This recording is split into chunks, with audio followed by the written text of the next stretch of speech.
Nigeria is a very cruel place to live right now, and I'm unapologetic about this.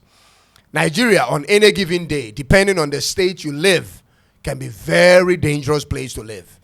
I'm convinced that the people who still live in Nigeria, specifically those living in the Plateau and Benue State, really love their homes and wants to protect their heritage, and that's why they stay behind. Because it doesn't make sense to me anymore how the people can be so wicked towards one another, and how the government is sitting aloof at these tragic occurrences, ladies and gentlemen, pretending to act.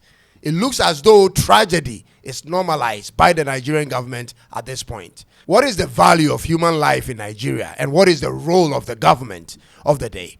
How do you lock up people in their homes and marketplaces and set them on fire and still have the conscience to say you are part of a country? How does these perpetrators get away with it all the time? What can motivate a group of people to go on an attack without provocation and end the lives of many innocent farmers? Ladies and gentlemen, it's confusing. The whole of the country, Nigeria, is a crime scene. Just a few days ago, between June 13th and 14th, more than 150 people were killed in a brutal attack in Yelewata in Benue State in Nigeria. This attack was orchestrated by Fulani herders on the local farmers. The Fulani herdsmen went to their homes and market centers in the night, locked them up, and set them on fire. The victims got burnt beyond recognition, ladies and gentlemen.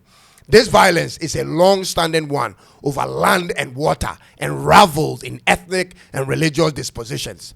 The Fulanis executed the people on their own judgment and fled with no fear of repercussions.